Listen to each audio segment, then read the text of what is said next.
নমস্কার, প্রকৃতির দান চ্যানেলের পক্ষ থেকে আজকে আমরা আবারও জঙ্গলের মধ্যে এসেছি আপনাদেরকে একটা নতুন গাছের সঙ্গে পরিচয় করিয়ে দিতে।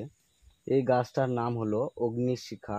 দূর থেকে দেখলেই বোঝা যায় যে এটার ফুল থেকে মনে হবে যে আগুন জ্বলছে।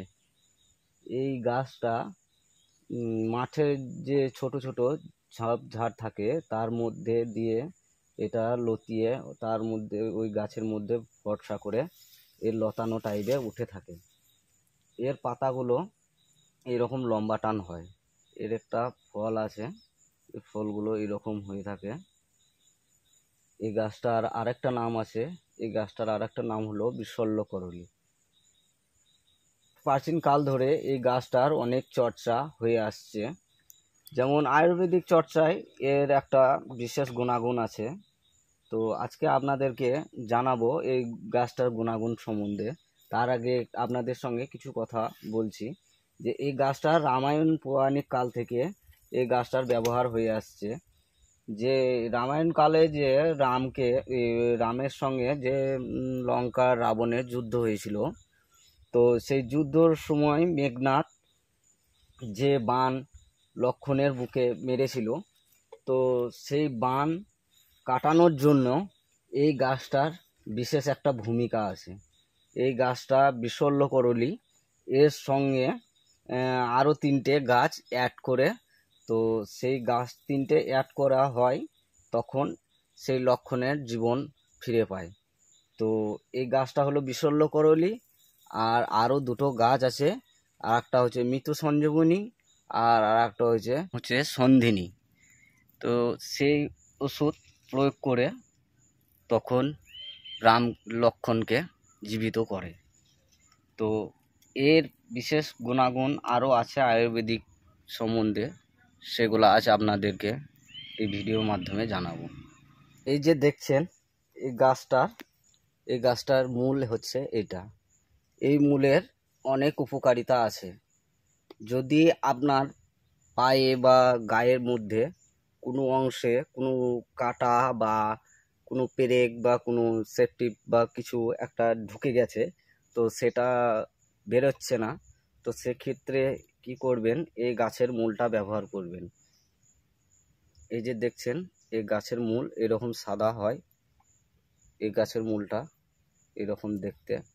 তো মূলটাকে তুলে নিয়ে আসবেন, দিয়ে এই মূলটা যে স্থানে আপনার কাটা ফুটেছে বা পেরেক ঢুকেছে, বেরোচ্ছে না, তো যদি অনেক দিনকার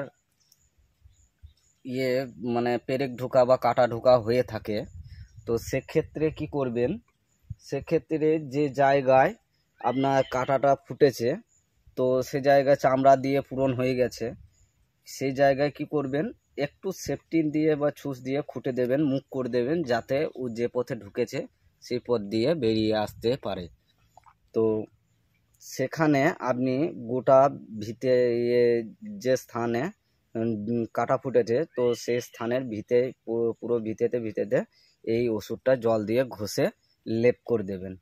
2 থেকে 3 দিন আপনি এই লেপ ব্যবহার করলে আপনার যে স্থানে কাঁটা ফুটেছে সে স্থান থেকে অটোমেটিকলি কাঁটা ঠেলে বেরিয়ে চলে আসবে। কোনো জায়গায় যদি দেখেন যে আপনার শরীরের মধ্যে কোনো জায়গায় ব্যথা আছে বা বান মেরেছে বা বাতের ব্যথা আছে, তো সেক্ষেত্রে সে জায়গায় এই শিকড়টার লেপ লাগিয়ে দেবেন।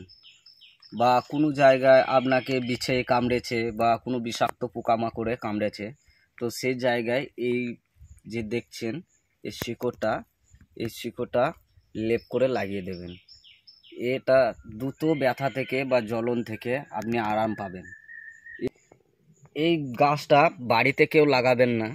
এই গাছটা বাড়িতে লাগালে আপনি হয়তো ভাববেন যে আপনার বাগানের শোভা বাড়াবে বা বাড়ির শোভা বাড়াবে, এই ভুলটা কখনোই করবেন না। এই গাছটা যাদের বাড়িতে থাকবে তাদের বাড়িতে অশান্তি ঝামেলা লেগেই থাকে। বা এই ফুল যদি কারোর বাড়িতে চুপ করে না বলে নুকিয়ে যদি কারোর বাড়িতে ফেলে দেওয়া হয়, তো সেক্ষেত্রে সেই বাড়িতে ঝামেলা অশান্তি লেগেই থাকে।